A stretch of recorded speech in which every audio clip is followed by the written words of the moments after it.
What's the word? What's the word?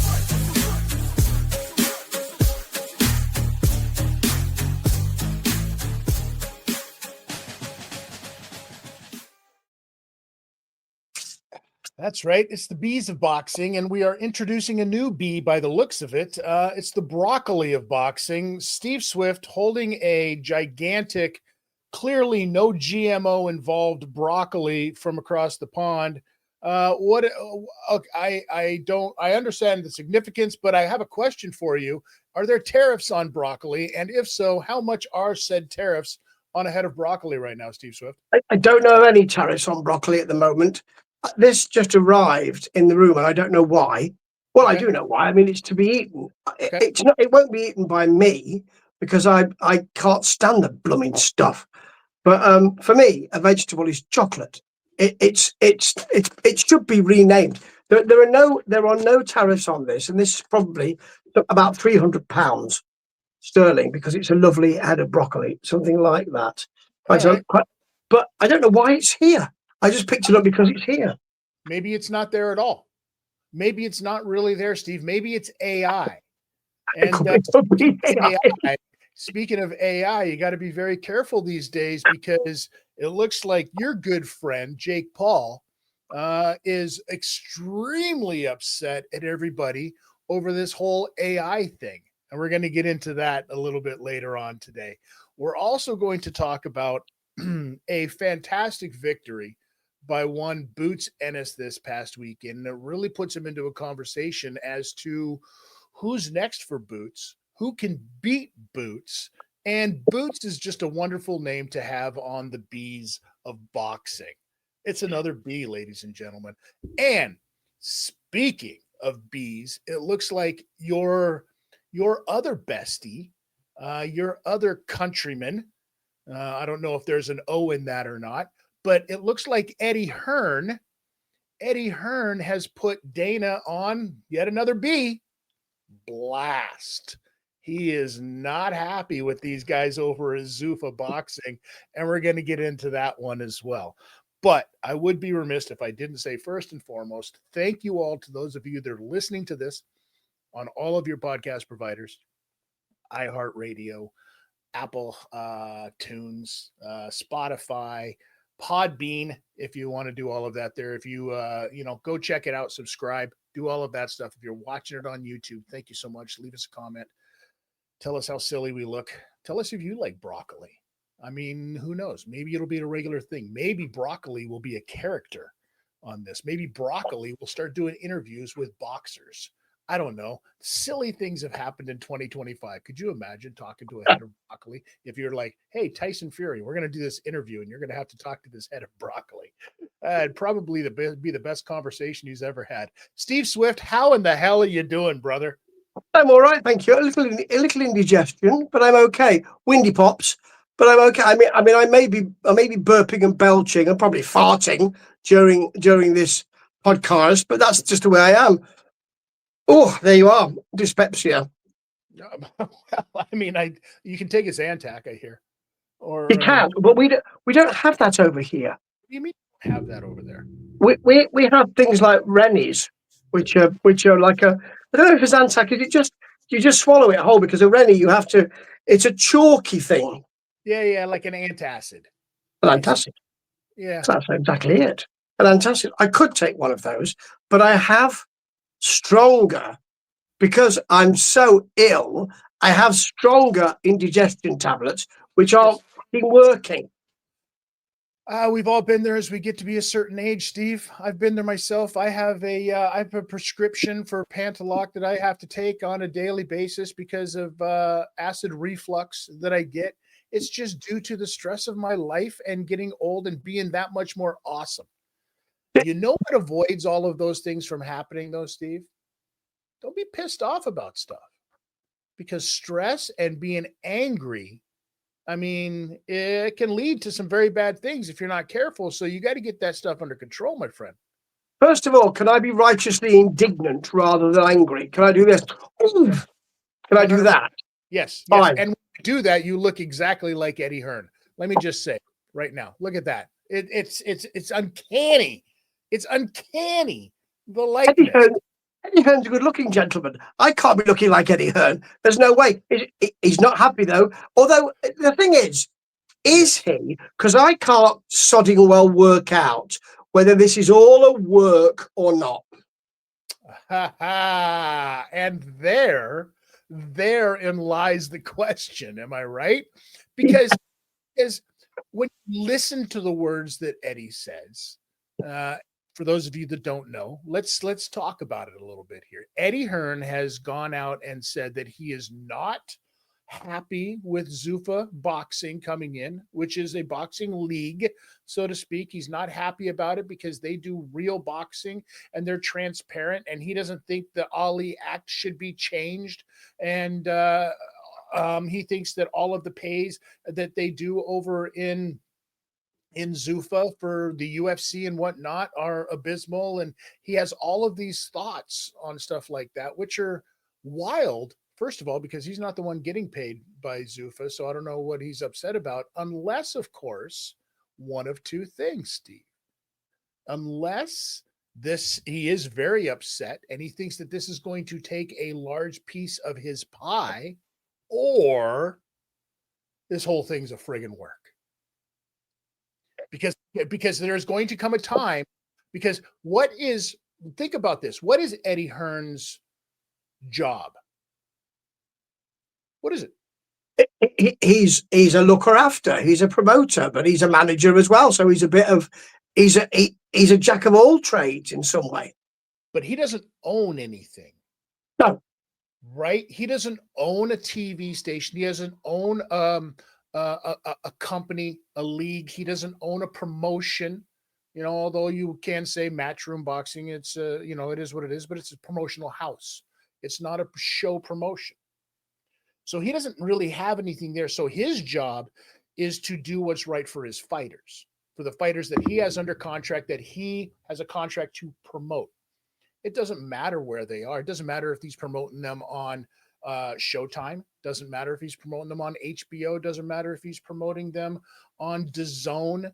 It doesn't matter where he's promoting them, or if he's got to do business with other companies like Golden Boy, with the old man himself, right? If he has to do all of these deals, that's not the thing.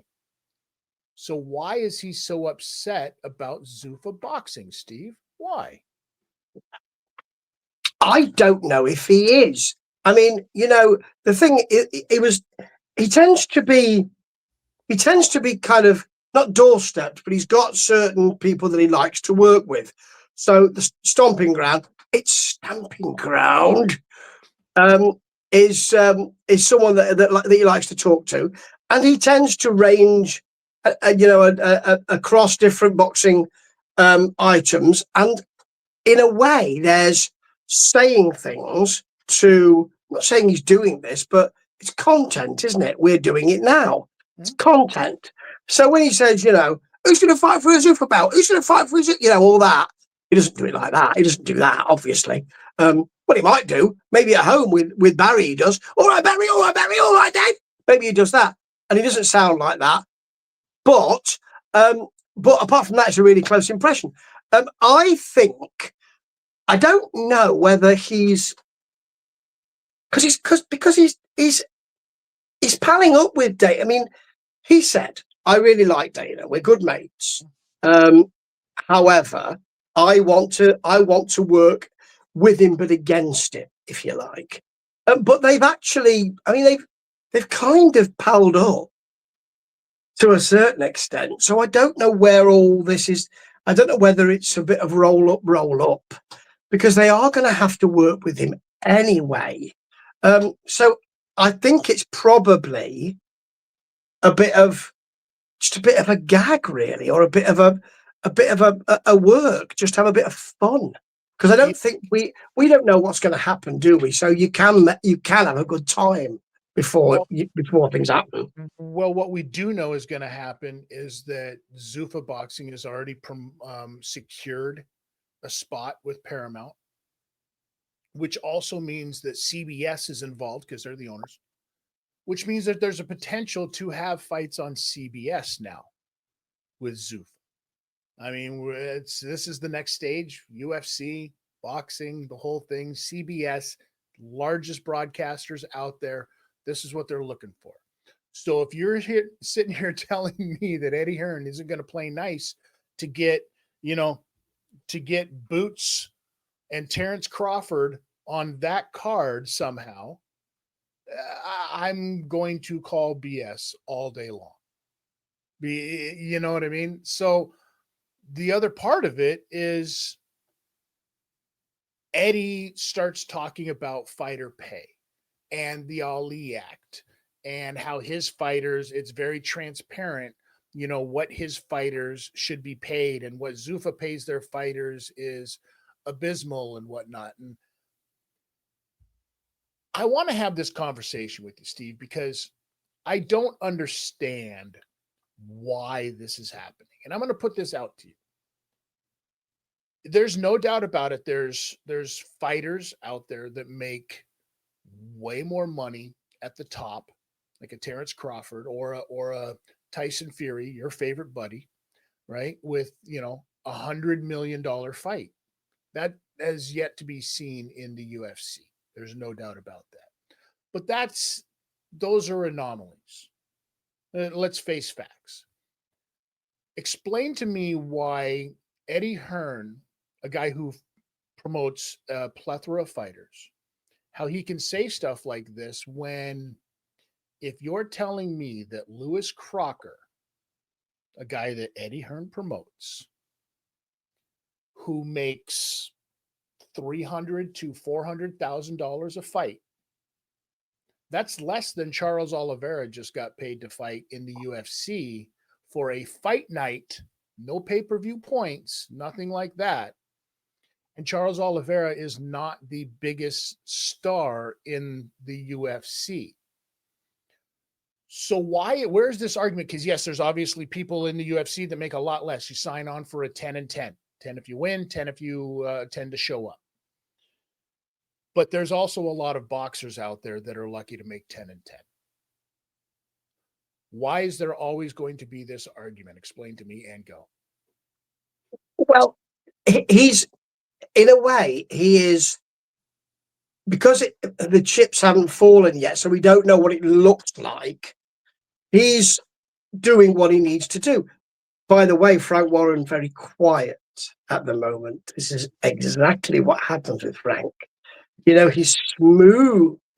So he's looking on, and that they work together now to a certain extent, and what I won't say that Turkey Al Sheikh didn't make them work together, but created that bond. So they are very different in a way. He is the front man, Eddie Hearn, and he will throw loads of things out there. So he's telling you how it might work in all sorts of different ways. He has those boxers and he's got a lot of boxers who might pitch into a mid-card deal, but he's also got Ben Whittaker now, all of that. And he's got AJ, of course. And we do know that the new boxing Zuffa situation, the project, as I call it, will need those big fights. So he is kind of all in with, you need those big fights. There is no way whether it's legends or whether it's active boxers seeking titles, you're going to need those fights, and you're going to need me. So I think he can play. But are they? And is that what the problem is? Is a guy like Eddie Hearn in fear of losing his spot? Because right now there's a direct line to the fighter with Eddie. And if they want to go fight over on one of these Zuffa cards on Paramount or on CBS, is that direct line, or is Eddie going to have to start renegotiating his contracts somehow, some way? And that's what he's worried about, because there's no need for the middleman. Eddie becomes the middleman in those instances. The promoter in that instance becomes the middleman, does he not?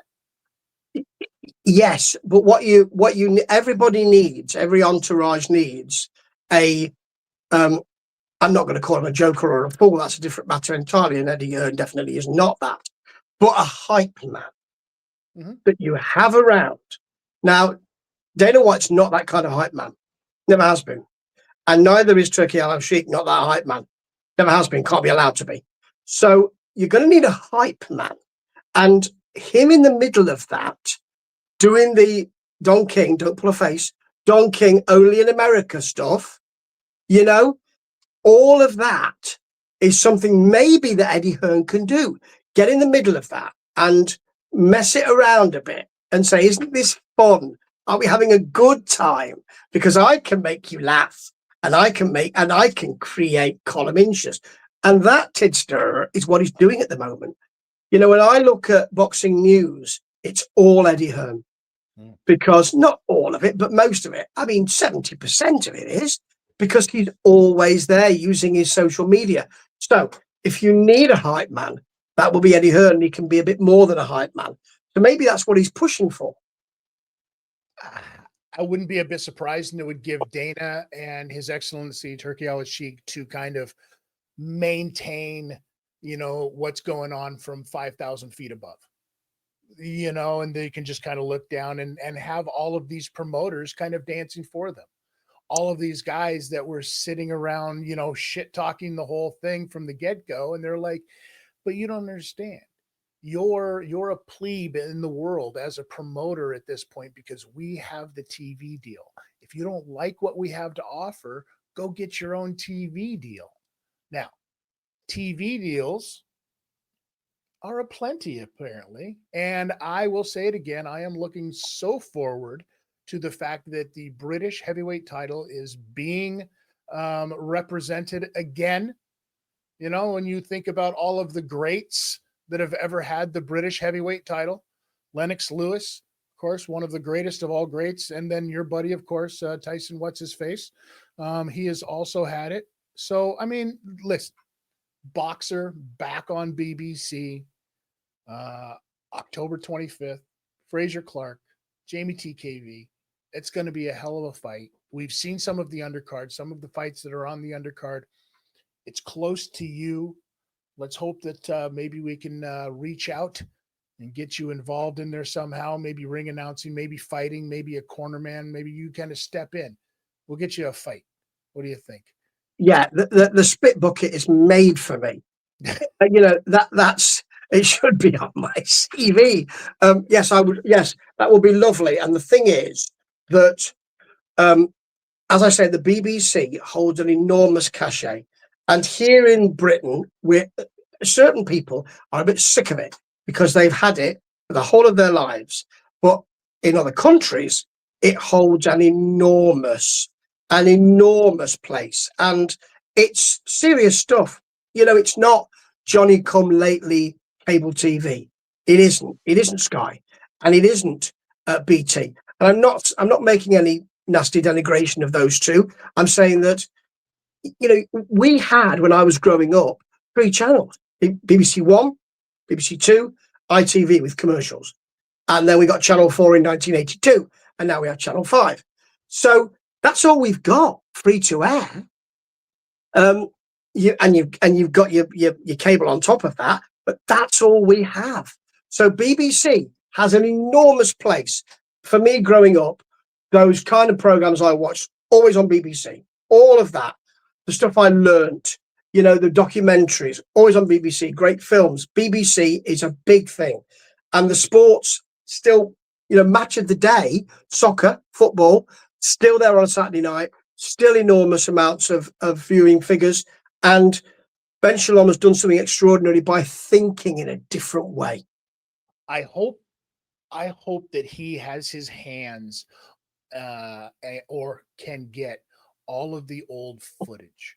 I can't wait to see the package that they put together at the beginning of this show, right out the gate. You know what I mean? To just commemorate all of the history of the British boxing scene and being on, you know, with BBC and the British heavyweight title that they're fighting for again tonight. And I look forward to seeing all of that stuff.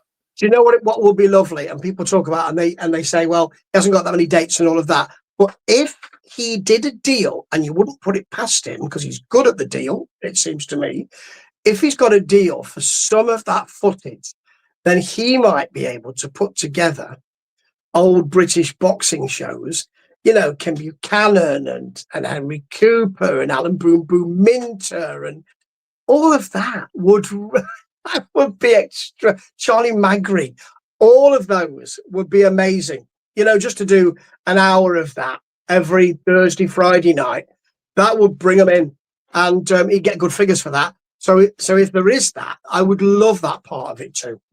Well, let's hope they're all listening. I'm sure that they are, and let's hope that they everything goes well for them. One thing I do want to talk about, as well as making a comeback, we've seen a few of them coming up. I don't know, this one kind of flew under the radar a little bit, but Danny Garcia is making a comeback, it looks like, and kudos to him for being able to come back. It's been a minute. We all know about the past issues that Danny has had, and he's been very open about battling his demons, his mental health stuff, and he's a very, very big advocate of it. And then we almost had another comeback, it looks like, because we had Keith Thurman, who had a bit of a tune-up fight earlier in the year. I mean, let's face facts. But outside of that, it'd been 2-3 years since he had been in the ring, and he had set himself up with Sebastian Fundora. That a lot of people were sitting there going, "How the hell did Keith Thurman skip the line on everything?" Because you have a lot of guys out there. And Fundora now, that fight is not happening because he's injured his hand. With no surprise, he doesn't really have a wrist holding that thing. I don't understand how the guy he's built like a wind chime that will kick the living tar out of you. There's nothing you can do about it. I think Street Fighter had a character named Dalsim who was built very similar to this entire thing. So there's interim champions because of these kinds of situations where it puts a fighter out. And it looks like Virgil Ortiz Jr. is an interim champion for the WBC. And it looks like the WBA champion, Abbas Baru. And then you've got the IBF champion in Bakram Murtazailov. And then you got Xander Zayas, who's, also a champion. But then you've recently got a gentleman who stood in there and won himself an interim championship in one Mr. Jerome Boots Ennis. And I don't know if you watched this fight or not, Steve. Or as I like to say, this meme, because that's really how long this fight lasted. I don't care about spoiler alerts because if you didn't see it, well, go back and see it. It's literally less than 2 minutes of your life that you'll not regret. Boots went out like he literally either had some place to be or he had to poop. This is what I'm guessing because he was spending no time in that ring with Lemos on that night. Did you get to see this? What did you think of Boots Ennis? And then I have another question for you following that up. I did. And I think later on, he did say, I had to poo. And I think that's one of the reasons why he said, he said that he had to nip one off later on. That's what he said. I had to go and nip one off, he said. Like that, just like that. It was extraordinary. And his ring walk was about 3 or 4 times as long as the actual fight. His opponent, the thing is that I picked up a little bit of, was it DAZN footage or some footage where they heard that Boots was sparring with Canelo and said, hey, Canelo's taught him how to lose. And I thought, who's saying that? Because he's not saying it, but who's saying it? Is that his trainer? So I Googled it. I thought, because I don't quite know who his trainer is. There he is. No official trainer. I just thought, right, there's no name for a trainer. Trainer was Alan Smithy. That's who the trainer was. Alan Smithy, ladies and gentlemen. It's a fucking collective. Who's gonna?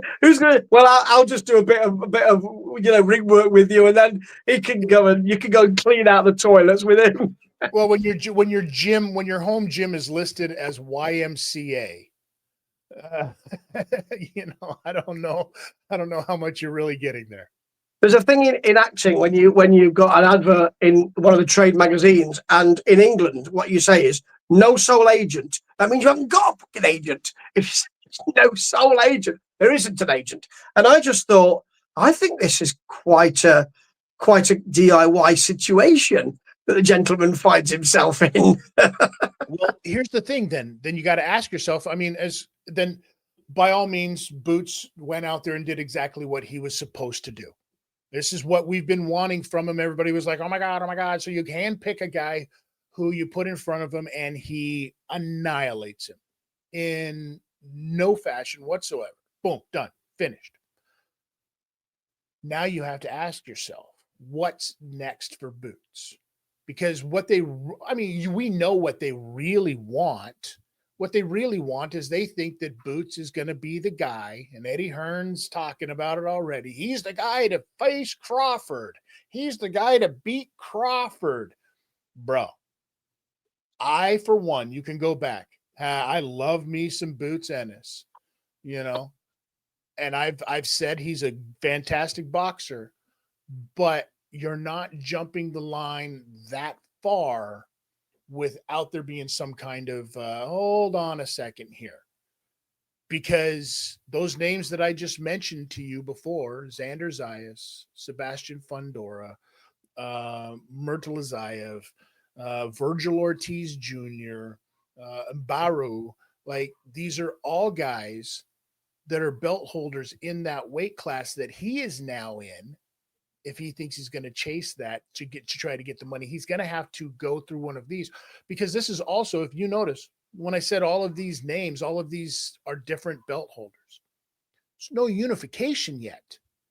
You're going to have to unify these things before a fight with Terrence Crawford is even going to come close to happening. So you've got to have some guys that are willing to go out there and do it for you, so that you can fight for more belts in less fights. Problem is Sebastian Fundora being the as big a guy as he is, that really puts a kink in the thing, and especially now with him being injured and postponing that fight with Keith Thurman. What are we going to see? What are we going to see next? We're not going to see Boots Ennis and Keith Thurman fight. I mean, you could have it. Boots Ennis is ready to go. Keith Thurman, who's got to fight in a couple of weeks, could do it, right? Because here's the thing: you don't get Stephen Fulton and Shikasi. Drawing a blank here right now, right? But you don't get Stephen Fulton fighting in a couple of weeks. You don't get any of the undercard. Shikasi Foster, thank you, Jesus. You don't get any of the undercard guys fighting now. Fuck it. I think Boots Ennis should come in and save the day. Boots Ennis versus Keith Thurman on 2 weeks' notice. I quite like it. First of all, I thought, why? But you're right, because the thing is that, a hand-picked opponent who we beat up beat very quickly. Now, that's fair enough, because I watched the Josh Padley and Reese Bellotti fight as well at the weekend, and just badly match made. Because if you're getting Josh and he's done the thing with Shakur Stevenson and he's said he's arrived and now you need to establish him, don't put him in with Reese Bellotti who needs something. Don't put him in with him. Put him in with somebody who he can definitely beat. So that is a fantastic fight, because it's a step up for Boots Ennis. He's a name, and Boots Ennis can beat him. And Boots Ennis is never fighting Terence Crawford, because by the time he gets there, Crawford's gone. 100%. He's done. He's out. And really, at the way this is going, I think you've got a better chance of seeing somebody like Sebastian Fundora moving up into that category and fighting those guys. The Beterbievs, the Bivels, the bigger dudes like that, because there's no way in hell that Sebastian Fundora is going to be able to stick around at that weight. He's young now, and you know how it goes, and that's what's going to happen. So Boots Ennis really has to come to terms with the fact that he's going to fight. The best fight for him, in my opinion, is weird. It's weird that you say this, but it's two interim champions would end up fighting each other if he takes a fight with Virgil Ortiz Jr., which I think is a proper fight for Boots to take. If you really want to say to yourself, I'm not handpicking my opponents, and I'm here to fight, and I'm here to unify these belts, and I'm here to, prove that boxing is all I think about, then that's what you need to do. Right? Yeah, but he'll need that tune up first. That's why the Thurman fight's so good, as you say.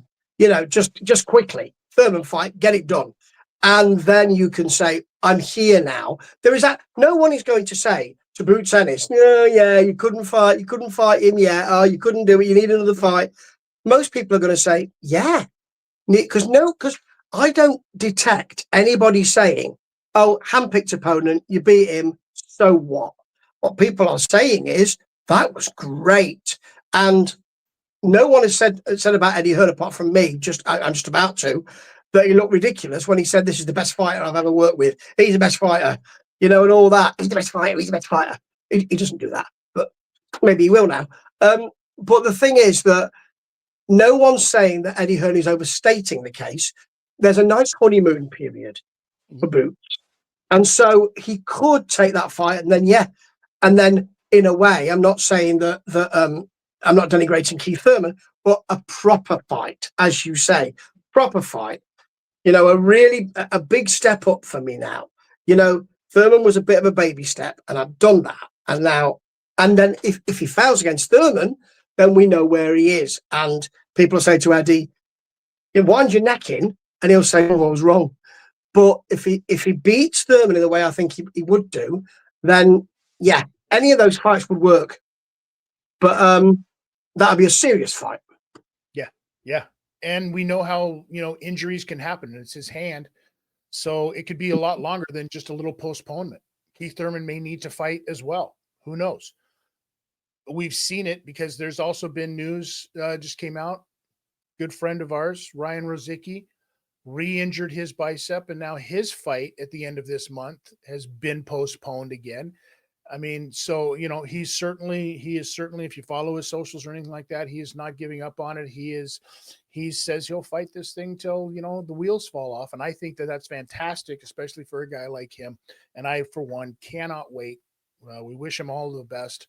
Get better soon. Get healed up. We like to see you guys fight. Same to Sebastian Fundora. We like to see you guys fight. You're exciting fighters. Get out there, get healed up, but let it heal up. Stop trying to feel the pressure from your promoters and everything like that say, hey, you need to get out there faster and blah, blah, blah. That doesn't work, but it happens way too often. It does. And let me just say, I'm just about to put together a podcast on this. There's an interesting piece about Dave Allen. He lost to Makhmudov at the weekend, put up a great, and it was a great fight. And we'll talk more about Makhmudov in a minute. It's a great segue. But I mean, it was just heavy leather, and that was fantastic. And neither fighter looked great, in my view. However, Dave Allen couldn't lose because he's a lovely bloke and tried to get into Makhmudov's head by smiling at him. Extraordinary. Yeah. And he admitted it. I'm trying to do it. It's not working. And there's a piece that I read which came out. It came out yesterday, but it was done on Friday. And it's done in a jokey way at first, but then the piece says, I wonder whether he was joking. It's Dave Allen saying, I can't wait to fucking retire, is the phrase he used. I can't wait to get fat. I can't wait to turn up with my entourage. And he laughs about that, but then he says, I've had so many fights. I've been beaten quite badly. Can't wait to retire. And I know he was up for the Makhmudov fight, but you just wonder, what if he's thinking he wants to go? And now he's got this success, the Johnny Fisher thing, and you knew he wasn't going to beat Makhmudov. You knew he wasn't. But because he did quite well against him, are people going to say you're getting more fight? I mean, AJ would, if he's looking for a tune-up fight, I mean, he's looking at Dave Allen, isn't he, and saying, "Put you down, mate. That'd be quite fun, and it'll bring the crowds in." So if he's thinking, "Well, I want to retire," and he might be, is it just that people are now saying, "Mate, you can't retire. Your career's back." You know what? I mean, it could be that, and it could also be how many fights do you have on your deal? Because there's also that part of it. And think about it. We're talking about a different class when you're talking about heavyweights. Now, you say that fight was a good fight, Steve, but I think that's because you watched it with the volume up. There could not have been anything more set up for Dave Allen to just go out there and win. The commentators were on his side. The crowd was on his side. His corner was on his side. Hell, at some points in the fight, I think Makhmudov was probably on his side. And don't kid yourself, there's some indications that would say that the referee might have thrown a couple of favors in there with a couple of we need to break this thing up. The taking of the point, okay, that's a little bit borderline, but there was, everything was set up for Dave to win this thing because he's beloved. But sometimes that belovedness can be a detriment. And maybe Dave is sitting there going, "Yo, guys, when he said he's top 20 and I'm not good enough to beat him. So, I don't know what I want to do here." And then you see out the corner of his eye, he's looking over. He's like, shit, the boss is telling me I got 17 more of these things. That's when it becomes ridiculous. And he should be allowed to just, I don't think heavyweights should be held to the same kind of contracts as others. I think it should be negotiable after each and every war because they're way different at heavyweight, man. Yeah, I mean, he had a good showing against Makhmudov, but Makhmudov, I mean, he can't win, can he? Because, as you say, set up for Dave Allen. People really like him. And, he's spoiling, isn't he? But he could have come out, and he has the ability to come out and to have really put on a show there, Makhmudov. And he didn't. And that, I mean, I think Eddie Hearn said we don't want Makhmudov for AJ because he is a big puncher. But and when you can get Dave Allen, why would you want Makhmudov? But I think Makhmudov didn't look great. No. I mean, zero head movement from either of them. Just come forward and throw bombs. That's not going to work now. That's like Alan the Savage Babbage. Yeah. I enjoy watching him, but you never know what's going to happen. So, I don't think that's not going to work going forward. That's not going to work. And that's probably put a spoke in the wheel of Makhmudov. Yep, absolutely. I agree. And we're going to still see what happens and what plays out with this heavyweight stuff going forward. Now, big story in the news this week. Before we go here, we got to talk about this thing. It looks like close friend and part-time lover of this show, Jake Paul, is upset at the use of AI, apparently, right? We even got sent one from a fan who sent us a video about Jake being pissed off about this show.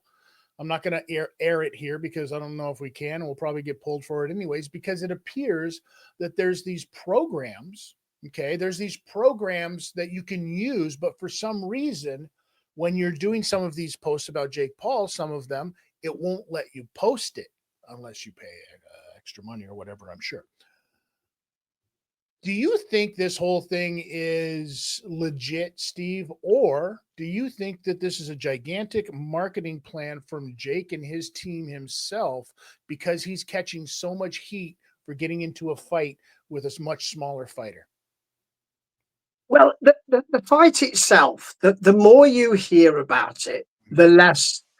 I mean, the seamier it becomes, the odder it becomes. It doesn't seem like that there's tinsel and pyrotechnics. Recently we've had, well, here are the rules, folks. Well, we knew that, and there'll be an AI judge. But what's the point? What's the So here's point? so think about that. If there's going to be an AI judge, doesn't it make a whole, and this is one of the things that we're using. He used it before and it didn't really go over so well, but this is the time that they're actually like, hey, we're using an AI judge, ladies and gentlemen. Is this a little marketing ploy to say, oh, AI can be fun. AI can be fun if you use it in a fun way. This is like sending a bunch of clowns out before the new It movie comes out. This is like, having random zombies sitting in the crowds of sporting events and everybody's going, "Oh my god, did you see that?" But it's all just a marketing ploy for some movie coming out. This is what we've learned. Everything's a freaking psyop nowadays, Steve. And this is what's going on. I think, there's a part of you that has to think when you put on your tinfoil hat that this would be a really good way to implement some stuff. And Jake Paul is of that age and of that category where it's not out of the realm. I don't know. What do you think? The whole thing, I mean, if we're looking at AI saves the world, then this cheapens AI. Because, I mean, what it does is it says, well, we need to bring it in because it's been done before, but as a fourth judge, hasn't it? So this is the third judge, but we're doing it on an exhibition show in which nothing really fucking matters. Doesn't make any difference. It's not on your record. Makes no difference. Look, this Jake Paul and Gervonta Davis fight. Jake Paul is not controlling this unless it was his idea to have actual fucking clowns on the stage when they did their press conference. That spectacularly backfired. So, all of that, and he looked pissed off, Jake Paul, and all that. He's not controlling this because he can't rile Gervonta Davis because Gervonta Davis doesn't understand what he's doing, probably, for one. A bird. And also, he's not bothered because he couldn't give a shit about boxing anymore. And he thinks boxing's a clown show anyway. You can tell, I think. And so he's not bothered. So Jake Paul can't do anything with this. He's stuck with it now. So the AI thing is just, look at this. I wouldn't be surprised if there were a few more announcements of side things like, I'm going to come in on a donkey, that kind of thing. All of that sort of thing. Oh, I'm going to abseil down like Shawn Michaels. I'm going to abseil down and all of that. I just think that it's the more I hear about it, the worse it sounds to me. It stinks. Yeah, I'm not a big proponent of AI to begin with right now because I don't think we're near where it needs to be. And I think that there's far too much access to it. And there's too many villains out there in the world.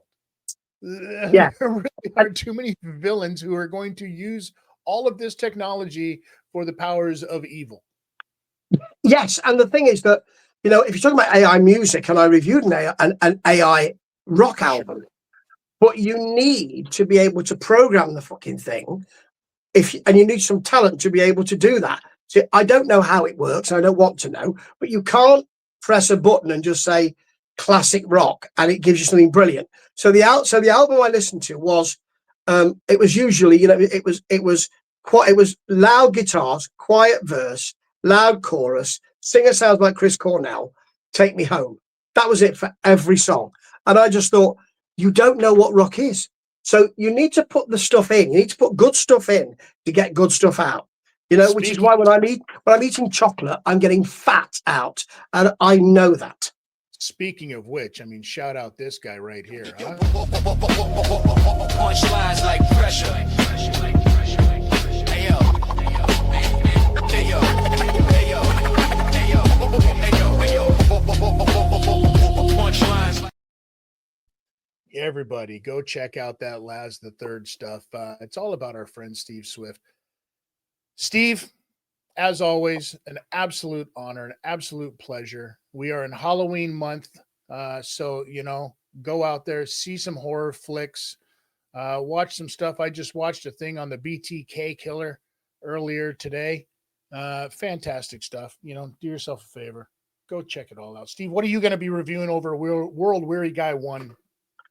Well, I went out at the weekend on Saturday and watched some Brit Rest. Yes. So that's what there's lots of different kinds of Brit Rest. So there's Brit Rest promotions and all of that, and they pattern American stuff.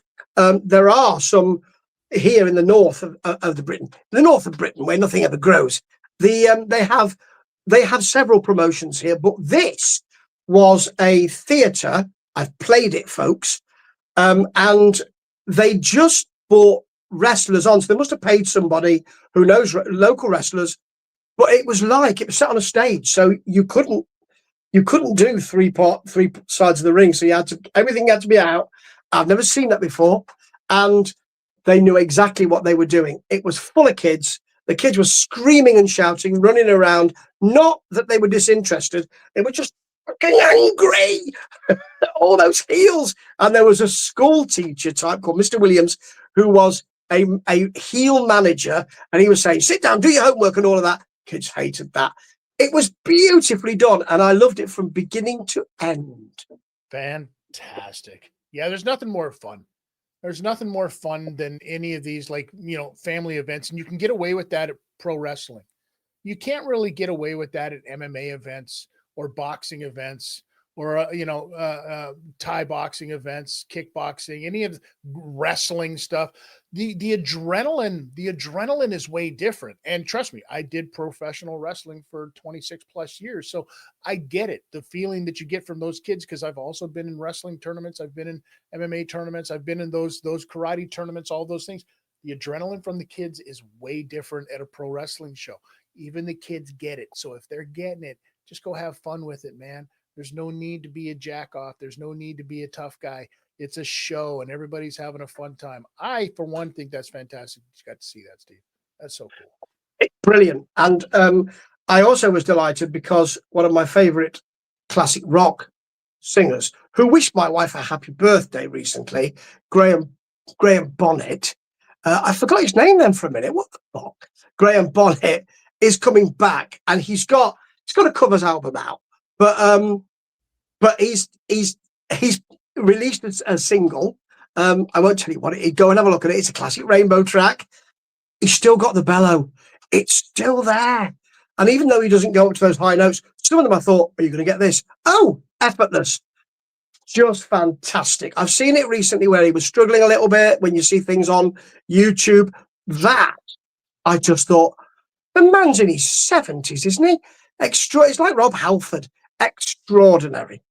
Unbelievable. Well, listen, Rainbow is one of the greatest rock bands of all time.